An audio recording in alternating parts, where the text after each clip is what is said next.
Shikiri kiri kiri kishilla la bashabara kala kala kala kala kala kala shikiri kiri shavara bashabara kala kala kala kala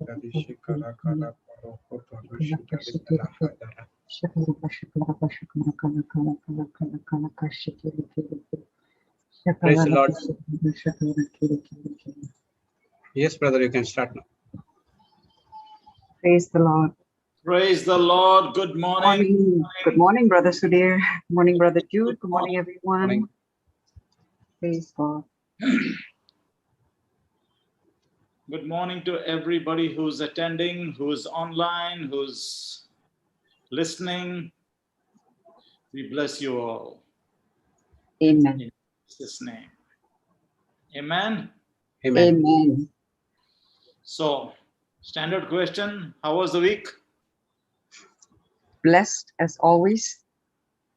Grateful to God for all that He has done for us, all the good things He has done for us in our lives. Okay, now we graduate to what we do for God. Amen. That's why we are here. We sit, we learn, we go and practice what we learn. So next time I ask you how was the week, say we are a little more matured now. Amen. Amen. We all know what God has done. Now we start saying, now this is what I get to be excited about. Like Jude shared in the morning, I was faithful all along in my revision work, and God opened the door for my own ministry. Amen. Praise God. Praise the Lord. We thank God for that. Amen. Thank you, Okay. Jesus. So we just pray that whatever happens, that as we open our mouths, people start falling in love with the Lord. They start holding God in awe and live a spiritually matured life. So we are within grace. We are now talking about being mature, and we were last time talking about prosperity, and Jude touched upon it also. And we are all called to be prosperous, obviously, because we have the richest dad in the world. Amen. And when we talk about prosperity, let our minds not by default go to finances and material prosperity. We are talking about total well-being. Okay, we are talking about, just being content in our thinking, in our decisions, in the way we feel, and all of those things, right? Yes. So last time we took 3 John 1-2, and we will expand on this verse probably all of today. We will continue to talk on soul prosperity today, and last time we were like we saw that John was connecting what God would do in Gaius's life to his health and to his wealth, and basically to his total life prosperity. All right, and then we saw that our soul, he's speaking about keeping the soul prosperous. There was a reason why we do it. The reason why we focus primarily on our soul.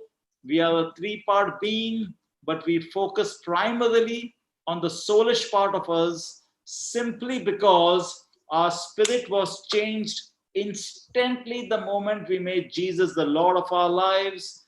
The body will eventually be changed at the second coming of Jesus. We know about that, but the soul is being changed progressively as we learn and as we apply the word of God in our lives. So obviously our focus now is aligning our soul with God, with the kingdom.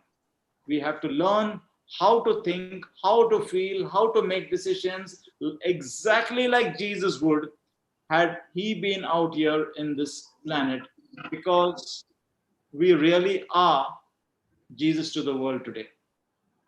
And no matter how rich you get by the worldly standards, you will never be able to experience godly prosperity unless and until you become prosperous in your soul. All right?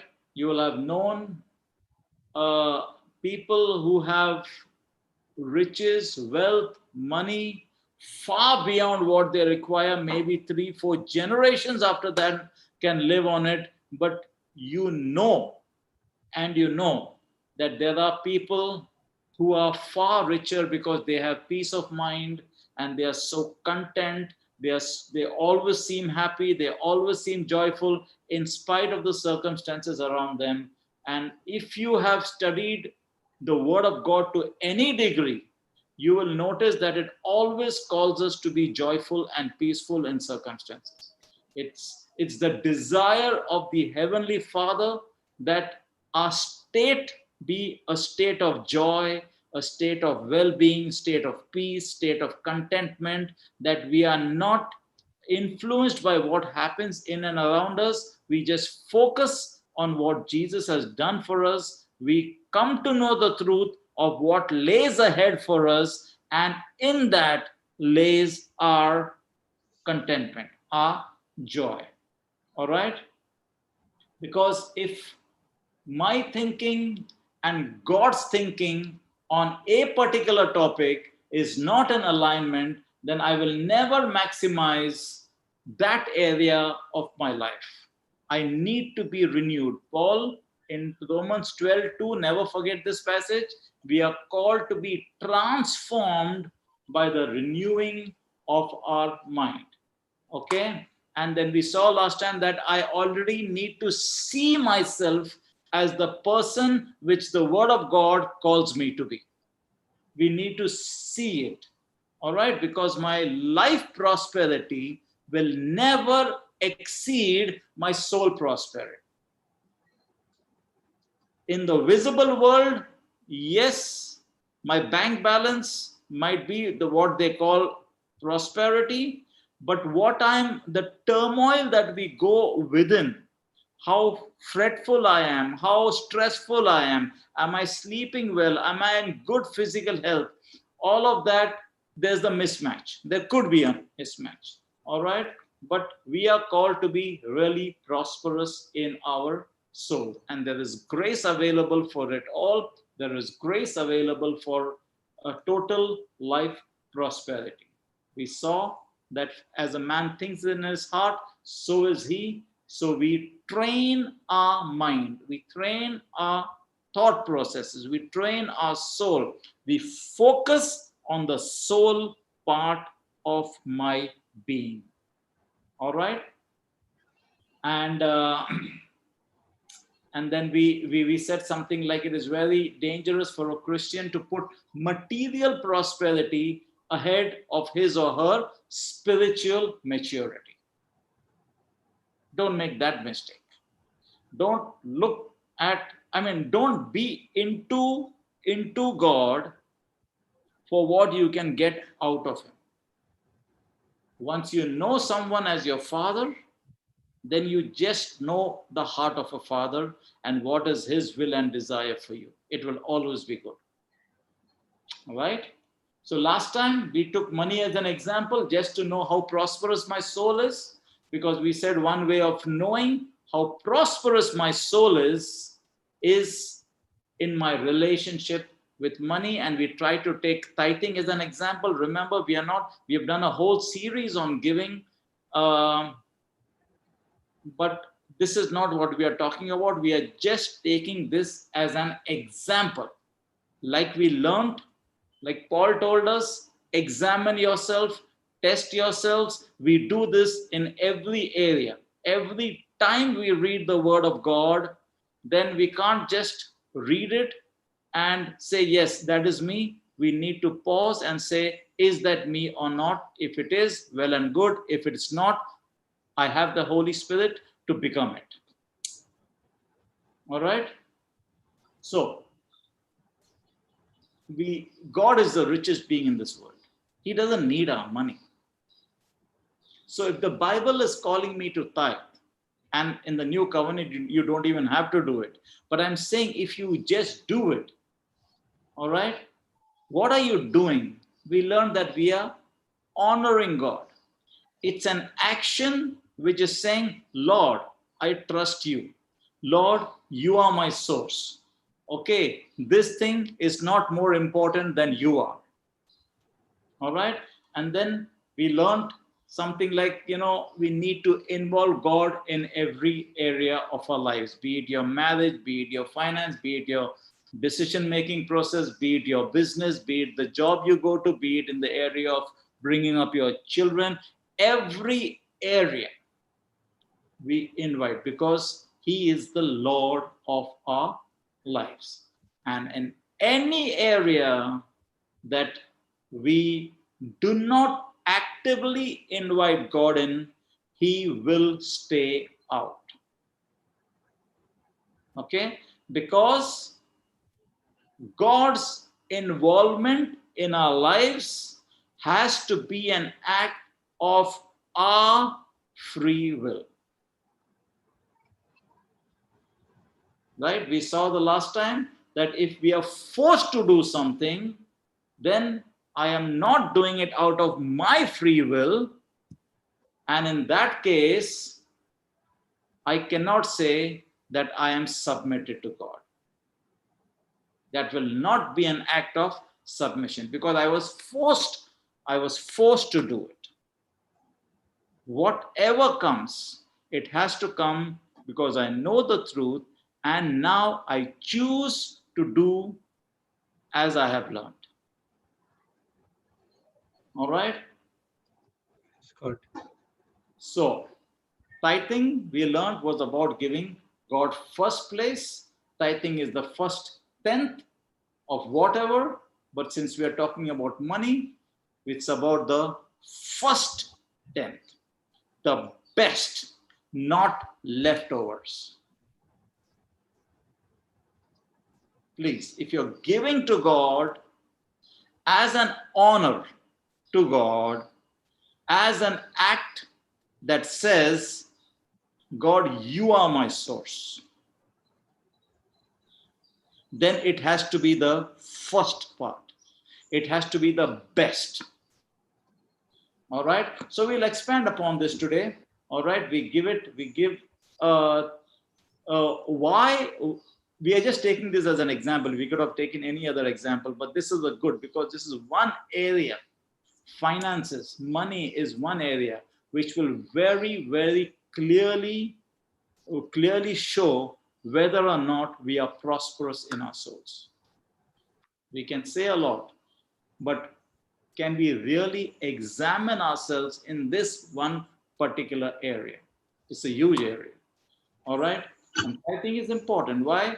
Because when I tithe, what I'm actually doing is I'm putting my money in a covenant with God. Don't forget, you and I are in a covenant established by the blood of Jesus.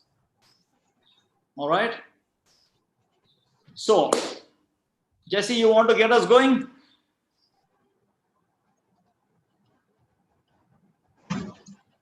Sorry. Yeah. Okay. I thought we are. I I thought we have gone ahead. I just recapped the last part of what we were doing the last time, and now we will start. So, Okay. Praise God. All right. Okay. Let us close our eyes and bring our hearts and mind to come into the awareness of the presence of God within us. In the name of the Father, and of the Son, and of the Holy Spirit. Amen. Daddy, we thank you, we praise you for your love, your mercy. It is new every morning, for your compassion, your kindness towards each one of us. Thank you, Daddy. You love us with an everlasting love. You always want what is good for us. You're a good, good Daddy. You love us from the foundation, from before the foundation of the world. We thank you that today we are privileged. You call us to come to you. And we thank you that we are now discovering our assignments. And many of us, I believe, have already discovered their calling, their purpose. here on earth. I was asking these questions many, many years ago, and I'm seeing it coming to life now, coming to pass now, as we spend these days sitting at your feet, listening to your word preached preached and taught through all your chosen ones. And each one of us are called and chosen to speak your word, teach your word, preach your word. Thank you, Daddy, for making it so clear to us now, our purpose in life. That is the main, is to be a minister of reconciliation, reconciling Jesus, reconciling souls back to you through Jesus. It's not by our own work, but through the grace that you have given us as we mix our faith to appropriate that very special gift that you have given us. Thank you, Daddy. Thank you, Jesus. Thank you, Holy Spirit. We are eager to learn today how we need to prosper in our soul. We thank you that you are going to speak to us through Brother Sudhir. Every word coming out of his mouth is your word, is your anointed word. And we thank you that these words are going to change hearts and help us to also change our thinking and give us the grace. You have already given that grace to us to change our heart's mind and put into action what you have taught us. We thank you, Daddy. Thank you, Jesus. Thank you, Holy Spirit, for these precious moments that we are going to spend with you. In Jesus' most precious and holy name we pray. Amen, amen, amen. Amen. In the Praise Father, God. and of the Son, and of the Holy Spirit. Amen. Amen. Amen. Thank you, Jesse. Thank you. Yeah. Welcome. Praise God. Yeah. So as Jesse said, and then, our primary purpose as we get into expanding the kingdom of God, as each revelation unfolds, our primary purpose should be for people to fall in love with God, with the person of Jesus. Okay? Everything else follows. But let everything that we do be with the primary aim that as every revelation unfolds, people are more and more in awe and more want to spend time or just fall in love with God per se. Okay? Anyway, so we were talking about soul prosperity, which we are saying should be our life prosperity. We took tithing as an example. In fact, let's look at an event from 1 Chronicles 29. Here is David. David was remember we have spoken about this, that it was not God's idea for the temple for God to be built. God doesn't live in temples. Okay? We are the temple of the Holy Spirit today. But it was David's desire, because he looked at the opulence, he looked at how he was living such a lavish life, obviously blessed by God. Okay? But the ark was kept in a place which was really not suitable for God. In his heart, that's what he thought. And he wanted to build such a massive and exclusive temple for God to live in his. And he just poured out wealth in abundance. Remember, it was not for David to build it. It was for Solomon to do so, although the it was birthed in David's heart. But it's a very interesting story in 1 Chronicles 29. Okay, he gives as an example, and then heeding to David's call, when he asked the congregation out there, who is willing to consecrate themselves to the Lord today? Heeding to this call, all the leaders, all the officials, all the commanders of the tribes of Israel, they also willingly gave towards the construction of the temple of God. And when David, and in fact, the Bible says, and the people rejoiced at the willing response of their leaders, for they had given freely and wholeheartedly to the Lord. How did they give? Freely and wholeheartedly. All right. But let's see, after David saw this, he made a prayer and he praised God on seeing the generosity of the people. So, starting verse 10, it says,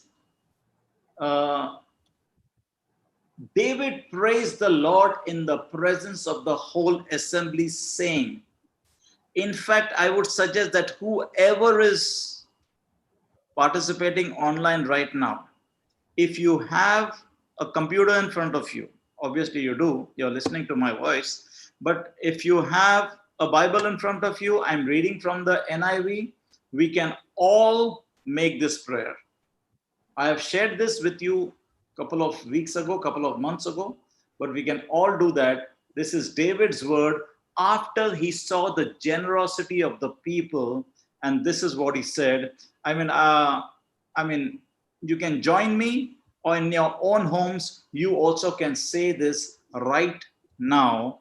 Okay, you don't have to be. Your voice need not be heard out here, but you can wherever you are, you can say this, and you can say this every day. So let's begin. I'm reading from the NIV, verse 10 onwards, up to verse 13. All right. So praise be to you, Lord, the God of our father Israel, from everlasting to everlasting. Yours, O Lord, is the greatness and the power and the glory and the majesty and the splendor. For everything in heaven and earth is yours. Yours, Lord, is the kingdom. You are exalted as head over all. Wealth and honor come from you. You are the ruler of all things. In your hands are strength and power to exalt and give strength to all. Now, our God, we give you thanks and we praise your glorious name. Amen. Amen. This is how he praised the Lord. Anyway, then he goes on to say, now you see David being so wealthy, so rich, but never forget all the things he went through in between. From the time the prophet spoke the word over him to the time he actually became king of both Judah and Israel, to the time of now when he's so wealthy. Remember, don't forget the things that he went through in between. All right? But anyway, he never lost sight of where his wealth came from. He had the right attitude towards money. Why do I say that? Because he went on to say, verse 14, but who am I and who are my people that we should be able to give as generously as this? Now, a lot of generous people might be thinking, I'm so generous. Your generosity means nothing.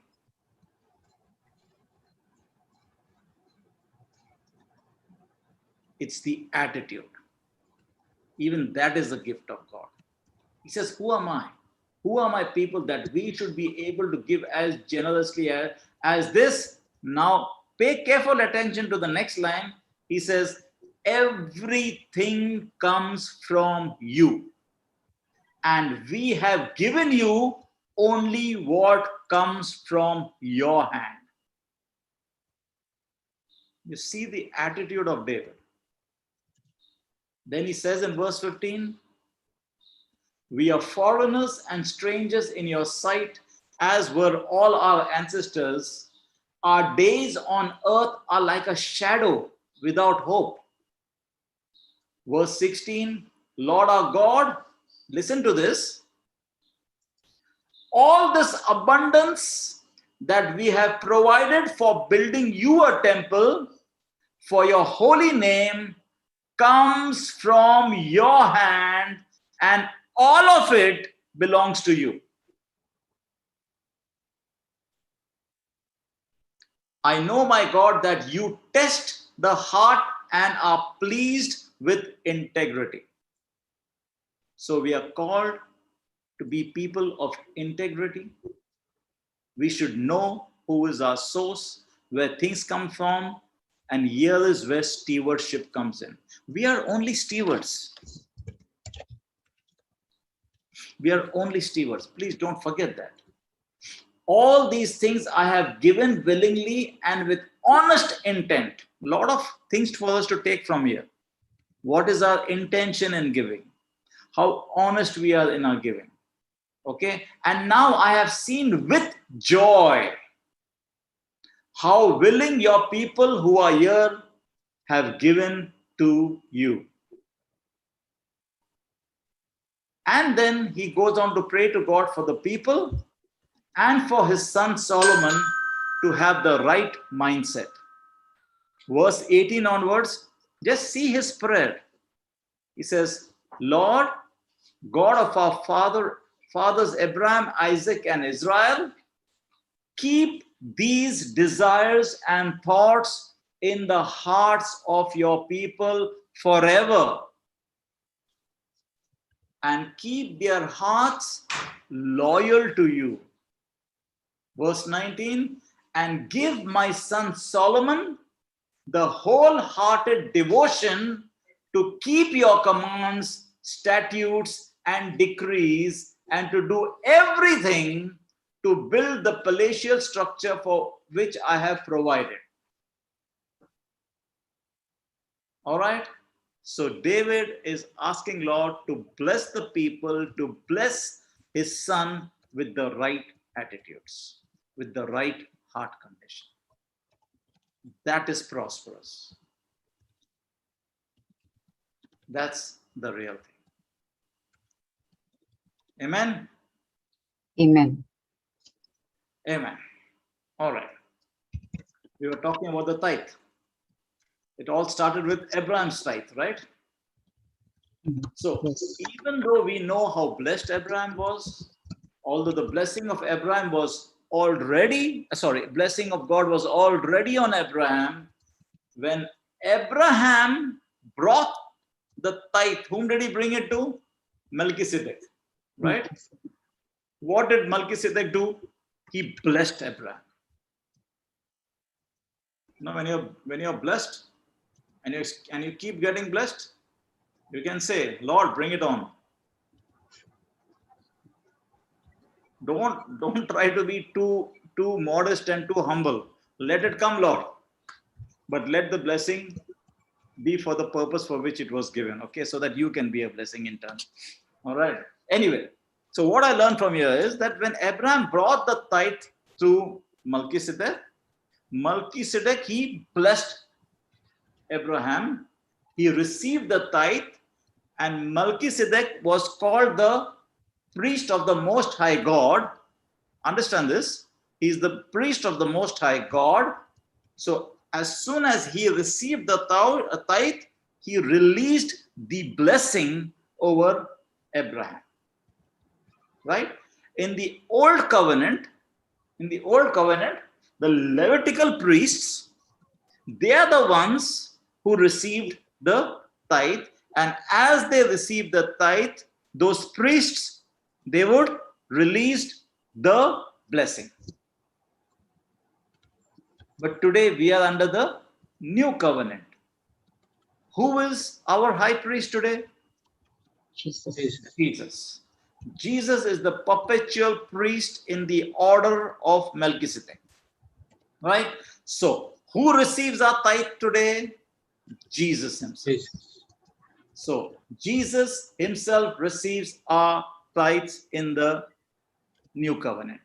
And today, when we bring the tithe to the church or from wherever we are being fed, we present it before God and we release the tithe to Jesus. Jesus, as our high priest, receives the tithe and the offerings and he releases the blessings. Okay? See, as new covenant believers, we give tithes and offerings as part of our spiritual covenant with the Father. We are not doing it because it's a requirement. All right? Anyway, the concept of giving and tithing is not based on money itself. It is for us today, it is all about trust. When we give, it's no longer about giving money.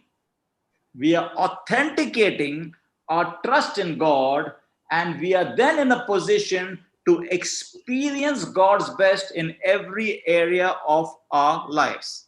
Right? Last time or time before last, we saw that, God gives us vision, or whatever he gives us, he gives it to us in increments so that we maximize each thing that is placed in our lives.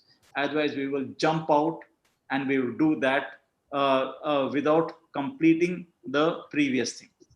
We just jump ahead of ourselves. No, we need to maximize. Our God is a maximizer. He's very purposeful, very intentional. Okay?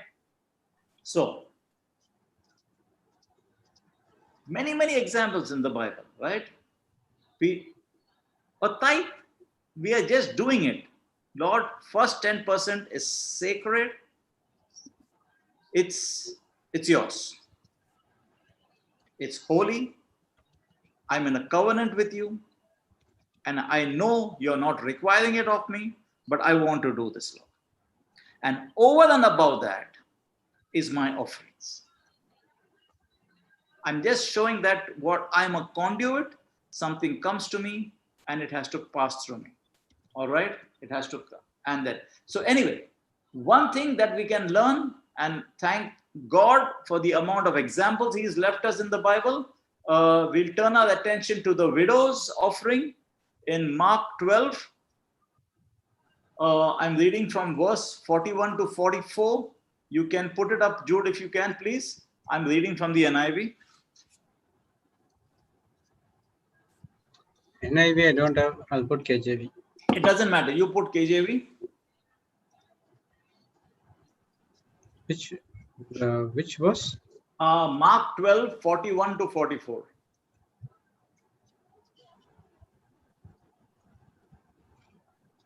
Now, whenever you read the Bible, picture the scene, okay? Please picture the scene. Place yourself in the scene. That will become more real to you. All right. So, please read. What was the scene? Jesus sat over against the treasury and beheld how the people cast money into the treasury. And many that were rich cast in much. And there came a certain poor widow, and she threw in 2 mites, which make a farthing.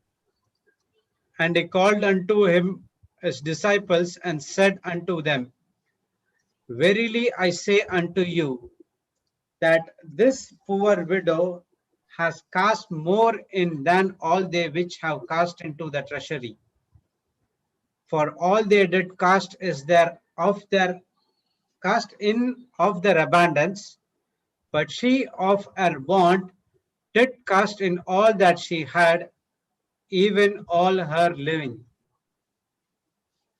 Now, all of us know this passage of scripture. It's been read multiple times. We have gone through this. All right. But let's go through it deeper. It shows the heart condition. It shows maturity. It shows trust.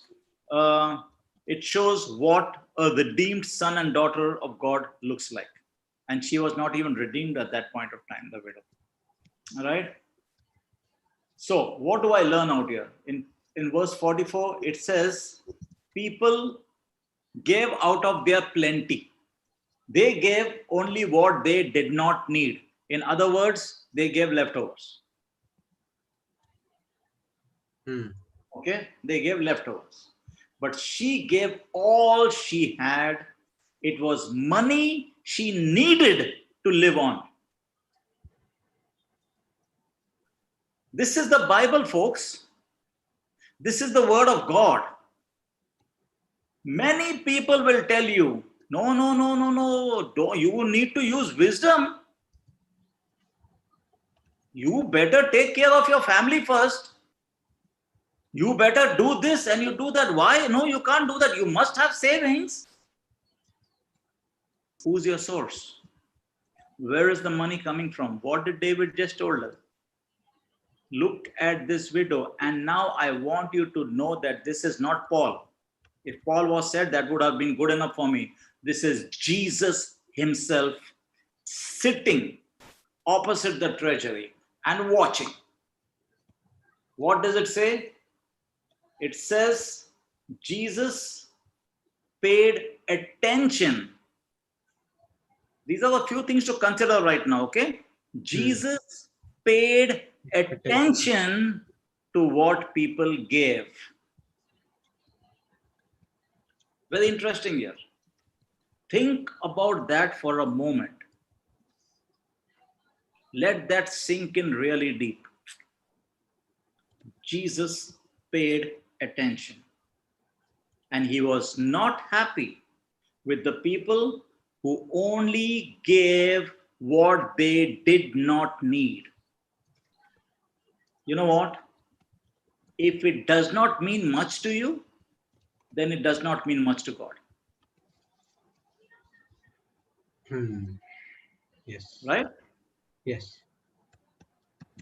That's dishonor. This woman did not give 10%. She gave 100%. Right? She gave what she needed to live on. Now notice, Jesus did not give her money back. Okay? Notice that Jesus did not tell her she did not need to give because she does not have much. He didn't go to her and say, you know what, don't worry about it. You don't have much, so you don't give. He never said that.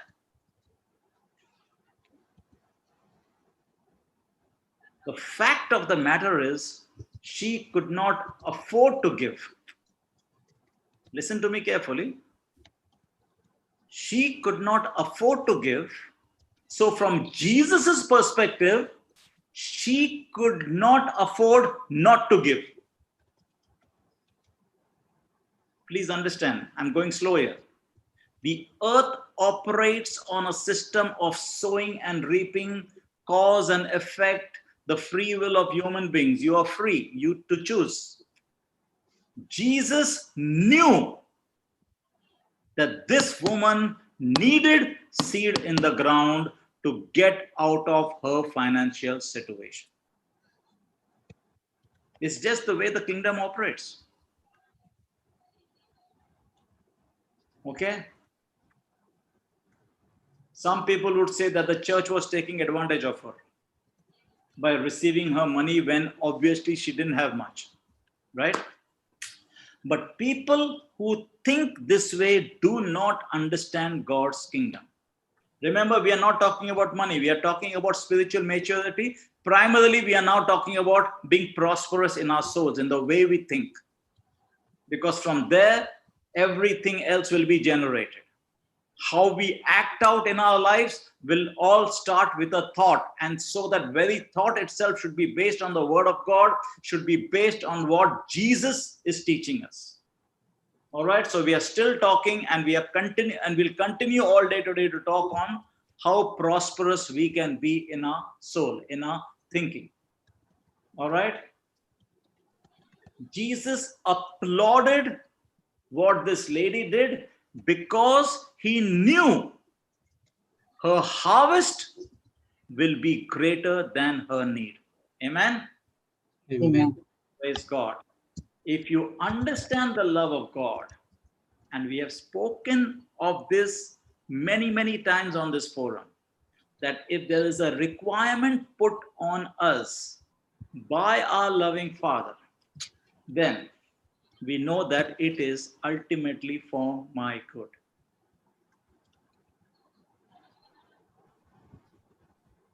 Anything required of me, God doesn't need it. He's God. I'm dust. What could I ultimately give? So every thought, every requirement that is mentioned is because ultimately it does me good, because he's a loving Father. Within our own families also, we ask our children to do something which in their mind might be like, why am I being forced to do this? I mean, forced in the sense, why is my father or mother constantly asking me to do this? But as parents, we know why, even though the child might not know why at that point of time. They will come to realize it as they go down in life, right? So Jesus knew that her harvest would be greater than her seed. Okay? Please. We have seen that eternal life is knowing God. Knowing God should be a very high priority in our lives. When we spend time with God, we will know him. We have studied that Jesus said, my sheep know my voice. When will that happen? When time is being spent, a lot of time is being spent one-on-one, in that same presence. Then you know the voice. A baby knows the voice of the mother and the father because they've heard it even while it is in the womb. You don't know the voice of a stranger. You will not respond to the voice of a stranger. That is why knowing God, okay, is extremely important. Extremely important. Okay, so if you know that this woman, by her actions, I know that she trusted God, she believed God was her source, and Jesus, he knew the Father, who is the Lord of the harvest, would never let her down. Okay? See, to understand the importance of your offering to God, first and foremost, if you're going to take that, oh my God, this is an obligation. In the Catholic Church, you have this thing called obligation. Days of obligation. Sunday, you must attend Mass. That is called day of obligation. So people who don't attend, that Good Friday service and all are called days of obligation. Right? So people throughout the year also who don't attend, they'll make sure that on that particular time, that particular day, they will attend. Irrespective of whether they hear something or not, I attended. Why? Because I was obligated. And that should never be the heart condition. The reason it has been put in place is obviously there's some wisdom behind that, why people must have done it in the past, but the way we take it should be very spiritually mature. All right? Anyway, to understand the importance of our offering to God, we have to understand the difference between a harvest and an inheritance. Learn this from Rick Pina. See, because of Jesus, we have an inheritance. Right? Can you put up Romans 8:16-17?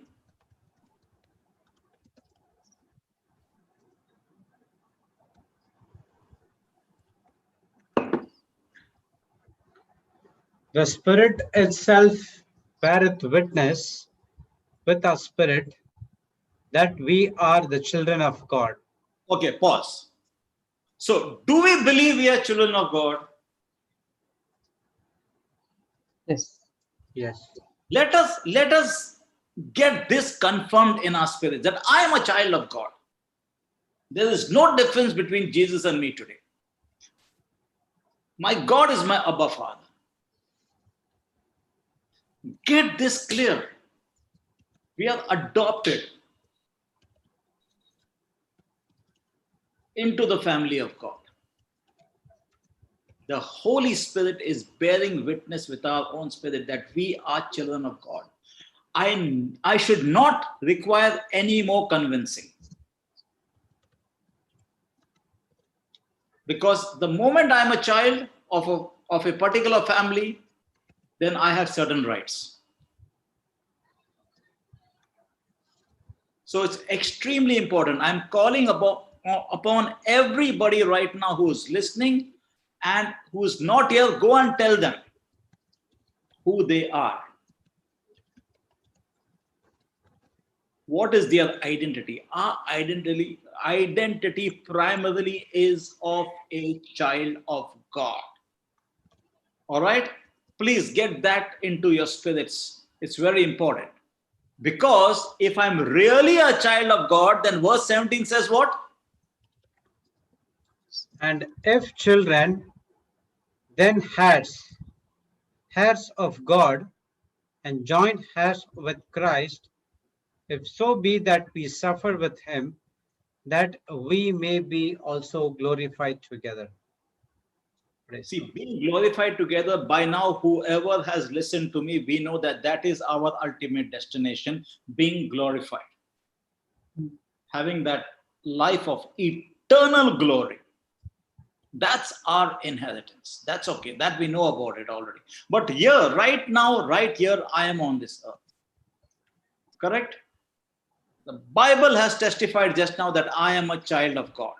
Verse 17 says, since we are his true children, we qualify to share all his treasures, for we are heirs of God himself. And since we are joined to Christ, we inherit all that he is and all that he has. You can't pick and choose.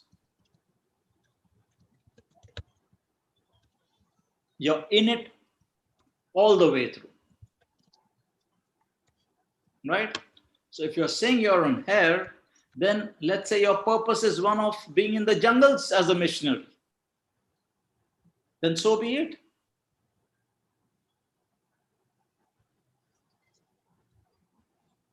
It could be in a place of prosperity, I mean financial prosperity. There also you will have to, our calling is to be Jesus. We are joint heirs with Jesus, we are co-heirs with Jesus because we are son. But the important thing is that we are heirs. We have an inheritance. And the inheritance is only because of Jesus. Now listen, there is a difference between inheritance and the harvest. Harvest comes because of what I do. But inheritance comes because of who I am. Right? That's easy to understand. Who gets an inheritance? The one who's writing the will says, I bequeath this to so and so, to my son, to my daughter. And that's primarily within the family, right? Because of I am a child of this father, of this mother. So I don't do anything for it. Simply because of who I am, I get an inheritance. Bible says I am a child of God, so all that is Jesus is mine. Because Bible is confirming that I am an heir, a joint heir co-heirs with Christ. So whatever is Christ's is mine as an inheritance. I don't do anything. It's only because of Jesus. Only because of Jesus, I have an inheritance. Jesus qualified me. Because of Jesus, I am qualified. I am declared righteous. I am an heir of God. I am a co-heir with Jesus himself. I am qualified not because of something I did, something I failed to do. I am just simply qualified because of what Jesus did. Okay? But some things here on earth come to me because of what I do. For instance, Jude was faithful in doing whatever he was told to do, revision. Right? Yeah. So he was sowing seeds out there. His harvest, he's come into ministry, he's having his own preaching, he's having his own, he's now preaching the gospel, and we don't know where else it will take him in the future. Okay, so he did, so he came to, and he got a harvest. Some things will come to us because of what we do, sowing and reaping. I sow, that's why I will reap. There is seed time and harvest time. There is cause and effect. We have all of this. But simply because of what Jesus did for us, and that is our inheritance. Inheritance is not based on seed, it is based on identity. Clear? Yes. Everybody understands inheritance, all right? Nobody who's in somebody's will can say, I am there because of so and so. No, it's because of who you are, who you belong to. Okay? But I go to work, I do something, I get a salary. That is my harvest. I do something. Right? Now, our spiritual inheritance is equal for all believers, if you're a believer. So spiritual inheritance is equal for all believers, but the harvest is not. Right? For example, the blood of Jesus applies to all believers equally.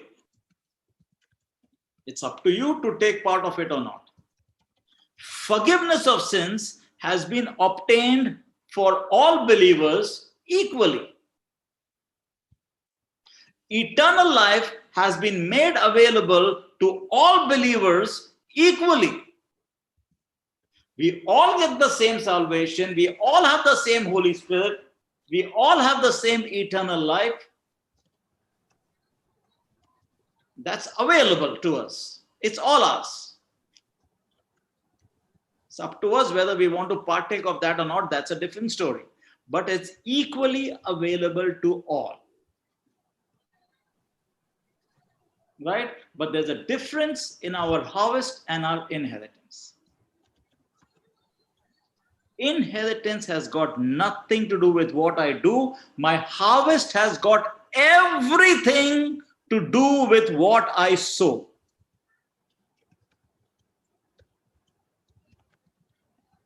If I sow little, I will reap little. If I sow nothing, I will reap nothing. I will still be saved. I will still be filled with the Holy Spirit and still be going to heaven. But down here in the earth, while I am here, I will reap what I sow. Remember, we are still living on this earth. Okay? Although I know that our destination is great, I would still suggest we enjoy the journey. You enjoy the ride till you go there by doing and obeying what the Word of God says. So, I have not told, all are intelligent people who are here right now. I have not said anything that you don't understand. That an inheritance is something that just comes to me because of who I am. But his harvest is something because of what I do. Okay. Now, the size of my seed, remember I need seed to sow. But the size of my seed will determine the size of my harvest. Just put 2 Corinthians 9. Let's walk through 2 Corinthians 9 from starting verse 6 onwards.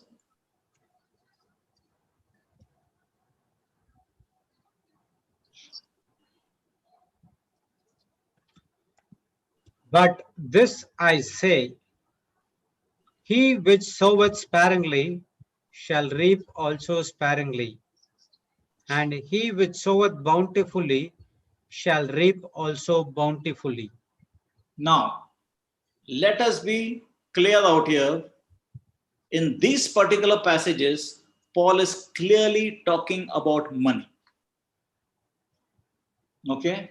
In 2 Corinthians chapter 8 and 9, Paul is talking about money. I know many passages when they talk about sowing, reaping and all, we are talking about spiritual blessings, not natural ones. But this passage is clearly talking about money.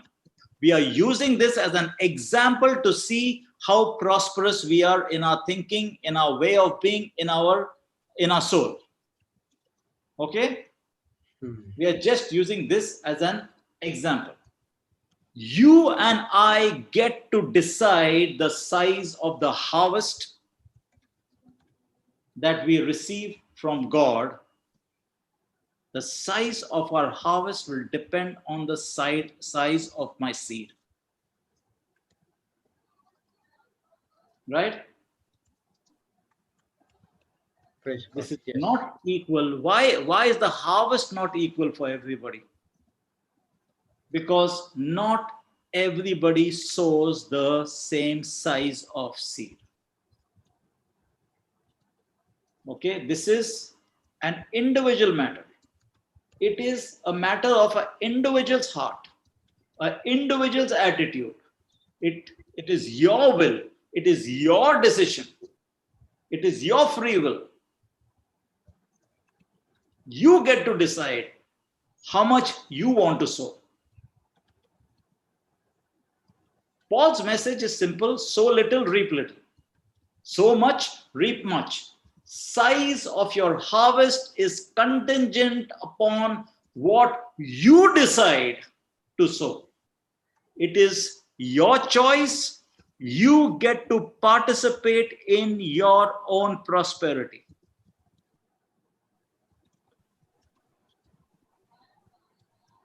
Okay. Jude gave a good example today that he has been faithful in doing his work, revision work, and he was doing it time and time. Every day he could have said, someday, maybe not today, today I'm sleepy, whatever it is. And some days he comes on, some days he doesn't come on, whatever it is. Then that would have been the kind of seed that he's planting. So he gets to decide ultimately what will be his harvest in that area. In that area. Right? Read verse 7. Every man according as he purpose in his heart, so let him give, not grudgingly or of necessity, for God loveth a cheerful giver. Amen. We all know this. The Passion Translation says, let giving flow from your heart, not from a sense of religious duty. You know what? Don't dishonor God by doing something out of duty, out of obligation. Please don't. Okay? Anything that we do for God, let it flow out freely. Okay? Let it spring up freely from the joy of doing so. In this case, from the joy of giving. Why? Because the Passion Translation says, because God loves hilarious generosity.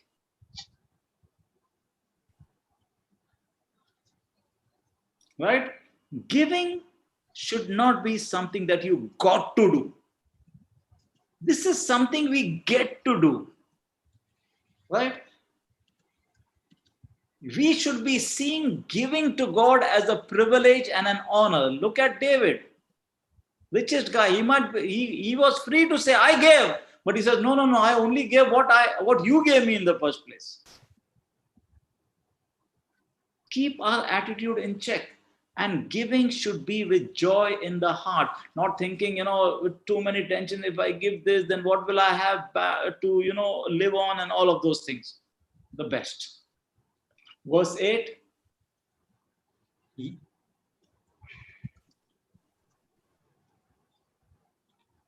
And God is able to make all grace abound toward you, that you always have all sufficiency in all things, may abound in every good work.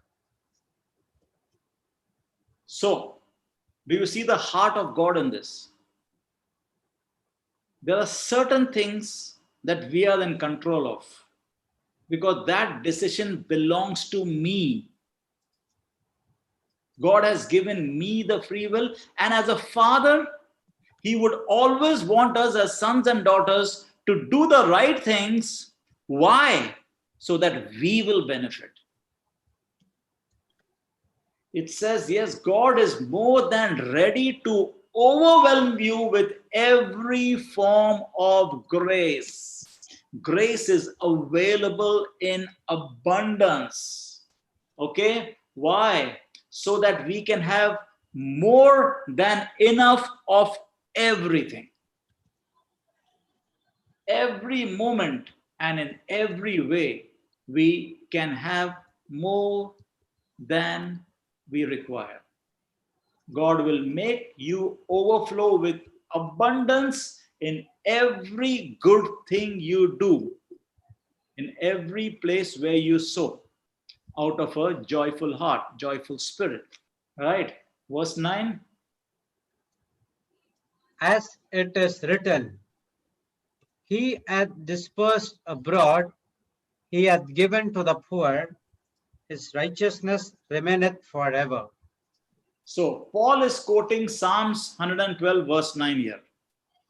As it is written. Because it says, as it is written.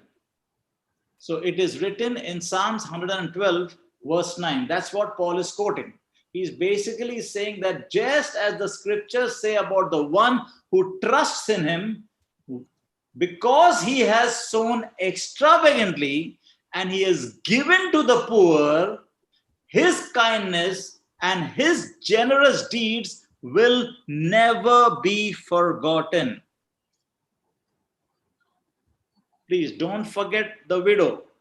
Jesus was watching. Jesus knows that that's all she had to live on. Yet when she sowed, he didn't stop her, because he knew that is the very action that will bring about her harvest. Because she's putting seed in the ground, it will come up as an harvest. So she cannot afford not to give. But in the worldly wisdom, we'll say, like, what are you doing, man? At least you can get one meal out of it. Right? Verse 10. Now he that ministereth seed to the sower, both minister bread for your food, and multiply your seed sown, and increase the fruit of your righteousness.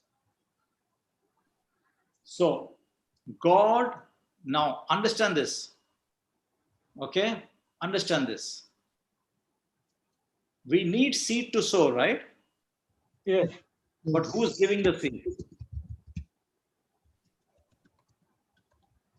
God himself is giving us the seed. This generous God who supplies abundant seed for the farmer, which will ultimately become bread for our meals is even more extravagant towards us. So first, he supplies every need, then more than that. Then he multiplies the seed. Doesn't it says so, right? He multiplies your seed, which is sown, so that the harvest of our generosity will also grow. God supplies whatever we need for every need, plus more. Surplus. He is the one who ensures we have the seed to sow. He is the one who will multiply that seed as we sow it. When will the multiplication take place? When you sow it.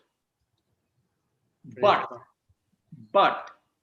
you and I are the ones who have to sow it. You see our part? Sowing. You and God will give the seed. And as we sow that, he will multiply those seeds. But the sowing has to come from me. Now, God will wish I do that, but he won't force me there. He will be there waiting. Oh my God, I hope my son, my daughter does this, because this will bless them. Did I just say, oh my God? Imagine God saying, oh my God. That is the language we use as parents, right? Oh, yeah. Sorry about that. Okay. So I am the one who has to sow it. God puts seed in our hands. I have to make the decision to sow it. If I do, the harvest will grow and my generosity will grow.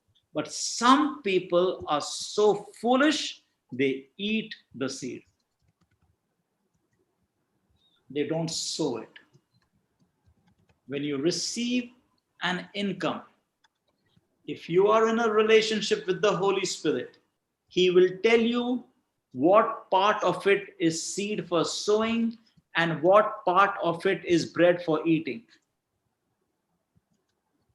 Okay? Listen, God is a loving father. Obviously, every parent wants their children to enjoy, to be in the right mindset, to be content and happy and laughing and joyful and all of those things, at the same time to be obedient and to do whatever they are supposed to do. Right? There is no parent who wants their children to be depressed or sad. You know, they want them that no matter what comes their way, that they do it, even if it's hardship, they want them to do it with joy. So God is not against us having good things. We know in the Bible how many people are supernaturally blessed with more than enough. Okay? But if we are going to consistently eat our seed, we will wake up one morning and we'll realize, hey, why don't I have any harvest in my life? Why? I failed to put seed in the ground. I failed. None of which we spoke is something you don't know about. All these scriptures are common scriptures. We are still speaking about how to be prosperous in our way of living, in our minds. Okay, put Galatians 6 verse 7.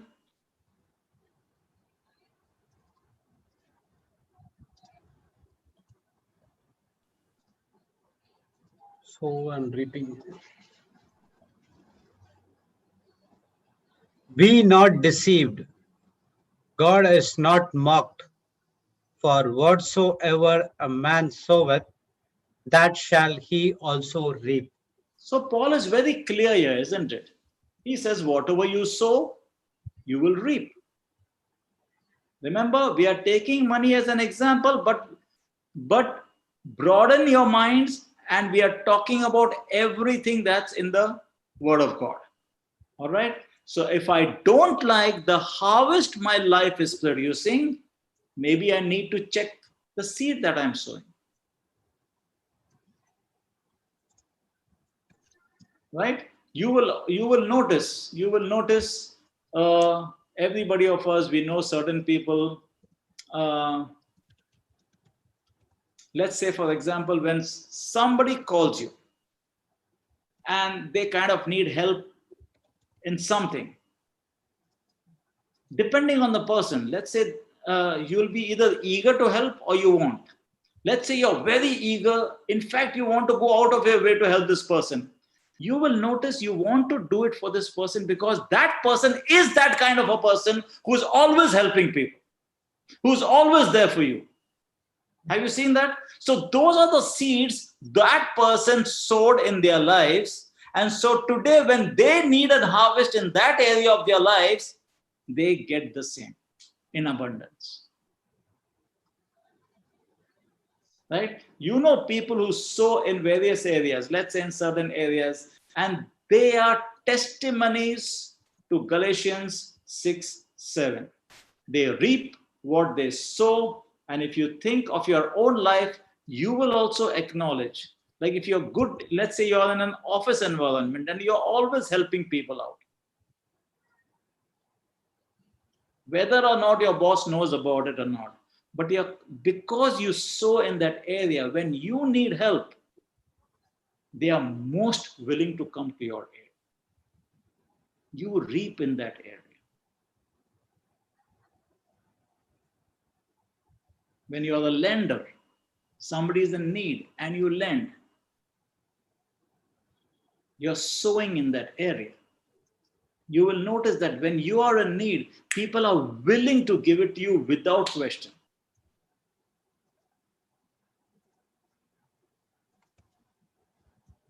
I mean, this is something that is natural. We know it happens all around you. So you sow love, you receive love. You sow peace, you live a peaceful life. You are quick to forgive, people are quick to forgive you. It's all very easy to understand. However, the reason we are taking money as an example, if I were to take love or forgiveness or peace or something else as an example, it wouldn't bite me as much as if we take this one particular area. When it comes to money, people do not like to accept this reality. That's why we are taking this example. If you give God your best, the first part of what you get, and you freely sow beyond that, you will reap what you sow. The word of God says so. You sow financially because that was the seed that God gave you. You will reap financially. If you choose not to, not a problem. God still loves you. You will still go to heaven. Jesus will, I mean, if Jesus is your Lord, by the way. We are talking only about born again people right now, okay? But while you're on this earth, you will not reap what you have not sown. All right? You will see that if you give sacrificially, and this is the word sacrificially, like that widow gave, sacrificial giving. If you give, let's say, to support God's kingdom projects, you will see that sooner or later you will receive a harvest on your seed right here in this world. And obviously, along with our earthly harvest, we also get to enjoy eternal life that we know is a given, depending on our sanctification process, how we align with it. Right? We are just trying to expand our thinking. We are trying to test ourselves in all these areas. We are still talking about soul prosperity. How is my soul prospering? Okay, it's a thought process that determines how prosperous I am in my soul. Let's take another example. Let's take the example of Elijah and the widow. Seems the widows seem to give a lot out here. The women give too much, I think, compared to the men in the Bible. Huh? Jesus has, I think, some kind of a preference for women. Anyway, let's take the example of Elijah and the widow. You remember the story of Elijah and the widow at Zarephath? What is the Zarephath? Go to 1 Kings 17. 1 Kings 17. Let's learn from this story also. Amazing things you get to learn. I'm not sharing anything new. We are just trying to get new insights if we can. We are just trying to revisit if we can. Okay, don't read from one. We all know this story. Yes. Read it. If you don't know it, read it. After the session is over, read it. It's an amazing story. We know that, there was a famine going on and the brook dried up. There was no rain in the land. And Elijah was told to go at once to Zarephath in Sidon and stay there. Now, read verse 9. Arise, get thee to Zarephath, which belongeth to Zidon, and dwell there. Behold, I have commanded a widow woman there to sustain thee. Okay, just pause. Did the widow know about this? Can you see the ways of God out here? He says, I have directed a widow out there to supply you food. So God has already worked in a widow. Remember, we keep saying that God does his work through us and in us. Yes. And we don't even know when that's happening. Remember, I keep telling you that you spend time with the Lord and you won't hear a thing, but you will see it play out as you live your life. You never know when God is working through us. Now, imagine the scene. God is talking to Elijah. Right? The word of the Lord came to Elijah. And what is he saying? He says, I have. It's a done deal. Finished. In KJV, it says, I have commanded. In the other NIV, it says, I have directed a widow there to supply you with food. You know what? God has done his work inside that widow, and the widow doesn't even know it. Can we place ourselves also? That we don't need to focus exactly as we see it happening in our physical senses, in our physical way of being. That if we are believers, if we are, God is doing a work in us. Can you see that? God is doing a work inside of us and we don't even know it. Just as that widow for sure did not know. But God is very clear out here. It says, the Lord says, I have commanded her to sustain you. I have commanded her to supply you with food. All right? Anyway, so he goes there. He comes to the town gate, water well, and he sees this widow gathering sticks. Now, please, as I keep saying, picture yourself in the scene. Okay? You are privy to this scene, or at least as a bystander. Let's watch this scene very carefully. Okay? So, and he calls out to her, Elijah, not that she knows him. For her, he's a stranger. Says, would you bring me a little water in a jar so that I may have a drink? Right? Okay, because we know the story, we know what is her state. But he's asking her for the drink. She's going to get him that drink. Look at the widow's generosity or the kind of woman she is. All right. She is going to get it. And as she is going, what does he say? Also bring me a piece of bread. That I may drink. Okay. Also bring me a piece of bread. Then Now she replies, says, you know what? I don't have any bread. I just have a handful of flour in a jar, a little bit of olive oil or whatever oil. I'm just gathering these sticks to make my last meal so that me and my son will just have that and we'll give ourselves over to death. Right? We know the story, correct? Yes. But Elijah says, don't be afraid, go home and do as you have said. But now listen to this. First, make a small loaf of bread for me.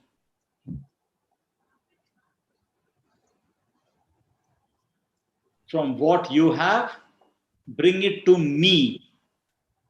Then make something for yourself and your son.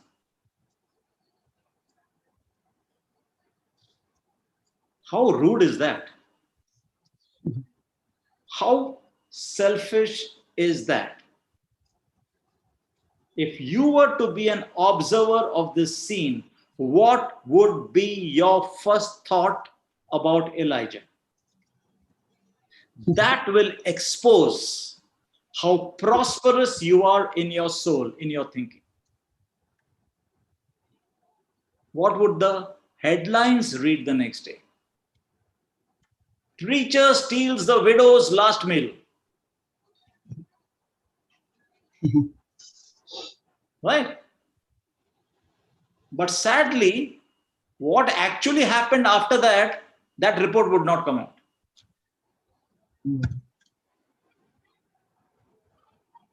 This is an awesome story of God's faithfulness. It's a demonstration of, believing is seeing. It's a story of what generosity looks like. This story confirms you cannot outgive God.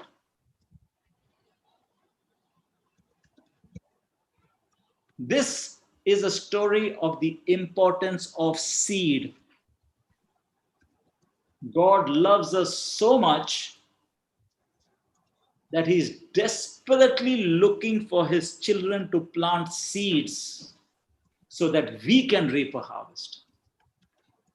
He's hoping that we would not just clutch on to the seeds.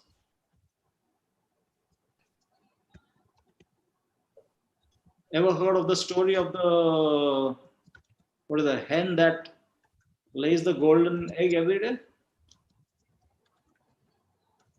Heard about it, right? Or not? Yeah. There's this fictitious story about this hen that lays a golden egg. Instead want to wait for every day, he goes and every day, one, which is great, isn't it, man? If I get like 10 grams of gold every day, I'm happy with that, right? But then the man thinks to himself, you know what? There must be a lot of gold in this one. Let's just cut it and get it all. So the hen was the seed, giving a harvest every day. But he cut it and lost his harvest. Isn't it? Anyway, so this is the story of the importance of seed. God loves us so much. Remember, when Jesus watched that widow on Mark 12, putting all she had, he didn't stop her. And if Jesus is doing that, then it has to tell me, oh, that's because Jesus has something good coming for her. That should be our thinking. We cannot be ruled by our physical senses. That is why constantly we are called to live by faith. Constantly, throughout the Bible, we are being nudged. We are being nudged, like it's like a parent who has to tell, study, and the daughter is not doing it, and you know how it feels, right? Oh my God, I hope he does it. Because the exams are come, or something is coming up. You know how fretful a parent gets? In the same way, God is, because we have this free will, he can't control that. That's in my control. And so, as a loving father, he wants me to do something because he wants me to get that harvest. Okay, he does not want us to clutch on to seeds. Okay, and it is so good of God to place characters in the Bible that we can identify with. All of us can identify with this widow, isn't it? All of us go through desperate situations, and hers was super desperate. I mean, can you imagine what it must have been for her and her little boy? Husband died, right? They were together, starving to death. They were a victim of widespread famine that was going on in the land. There was no place to go. There was nothing they could do about their plight. She had already faced reality, and she had come to accept that, you know what, let's just die. That bad was her situation. She was in, there was no denying the dire state she is in. How could it get any worse than this? Can life get any darker than this? Okay, all she was trying to do is, picture that scene, gathering sticks so that she could take that little bit of flour that she has left, mix it with that oil and make a cake out of it, or whatever they do out of it, make a final meal out of it, then lay down and just die. Because after that, they won't even have that flour or that oil left with them.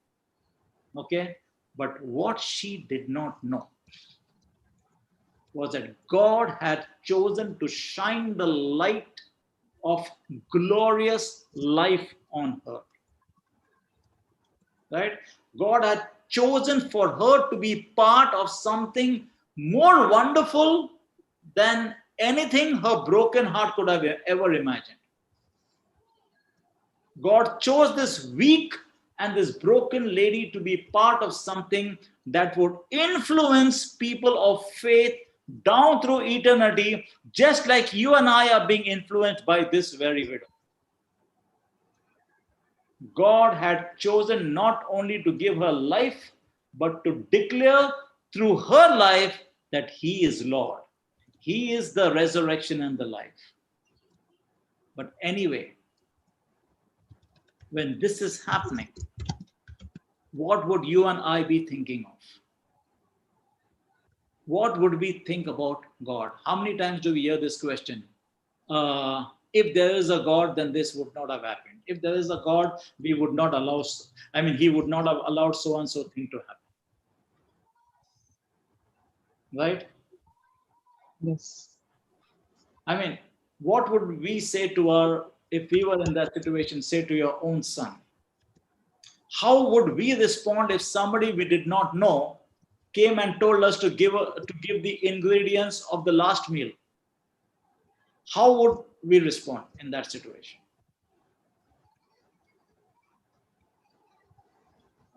Right? Let's say somebody, you have a saving plan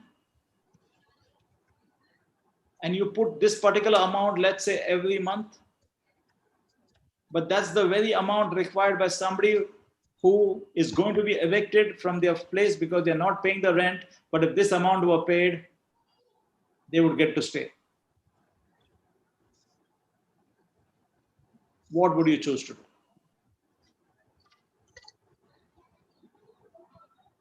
Right?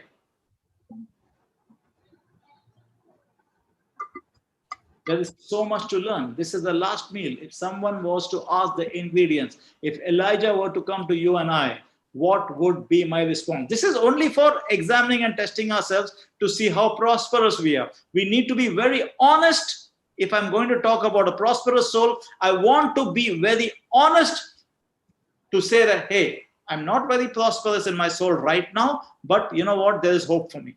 I need to change in this area. If I am, well and good, I need to keep improving upon that. All right? Just like the widow in Mark 12, who gave her all in the offering, we have so much to learn from this widow in the area of giving. So much. Very important area. The widow's response to Elijah's first request in verse 10, bring me water that I may drink. It It amazes me. Why?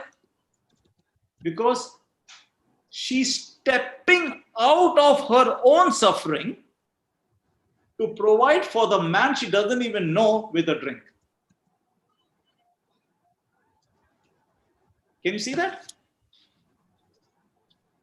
A stranger comes out of nowhere in desperate situations. Brooks and all have run dry. He's asking her for a drink. And she's stepping out of her own situation, of her own sufferings, to provide for somebody else she doesn't even know. I can even understand for her relative or somebody. For the son, for sure, I can understand, but for a stranger.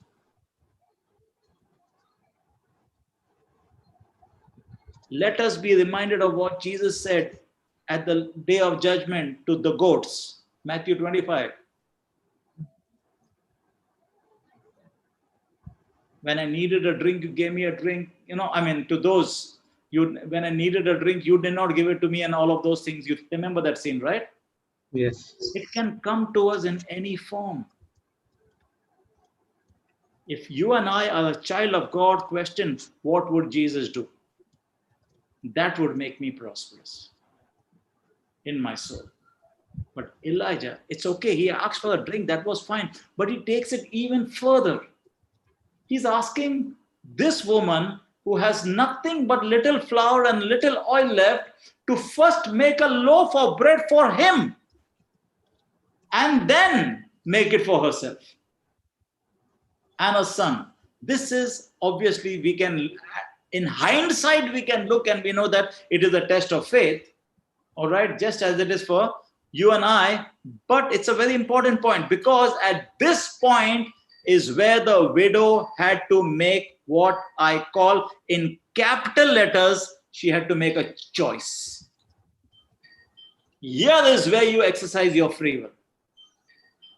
Will the widow do what makes earthly sense and keep the oil for herself and her son, or will she entrust the very last thing that she possesses here on earth to the care of our Heavenly Father, the creator of heaven and earth? When I do it for somebody, do I see myself doing it as I'm doing it unto the Lord? Right? But the widow doesn't flip, and she says, okay, verse 15, she went away. Verse 15 says, she went away and did as Elijah had told her. This widow, who was at the end of her rope, she chose to make the prophet his requested cake. She chose to give when she could not afford to give. And here is where we need to be very honest with ourselves, that if it was ourselves, would we do the same? Anyway, by acting in faith, by acting in generosity or whatever, she did what Elijah said. I know. Elijah said to her that, if you do this, so and so things will happen. But so do so many people come and tell us. But do we believe that? Because we are not seeing that in reality, right? Okay. So what would we do? Is a question we need to ask ourselves. Anyway, she made a cake for him, and because of that act, she never lacked again. She never lacked again. Her oil, her food never ran out after that. And that's our God. Our God is the giver of life. He invaded her life by his grace. He will do the same for us as we give him something to work with.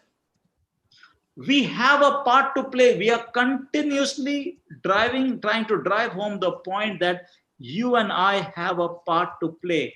I need to give God something to work with so that he works with it for me, for my benefit. But I'm not even going to give him something to work with and then expect a harvest.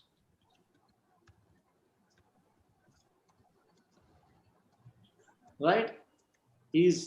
God is so often asking us to offer what is left, to do with it greater than our little minds can ever imagine. Our life is supposed to be about trust and how we demonstrate that. Okay? Sorry, I went over. We'll take a break here. We'll continue when we come back. Praise God. Thank you, Brother Thank you, Sudhir. brothers and sisters. So thank you, brother.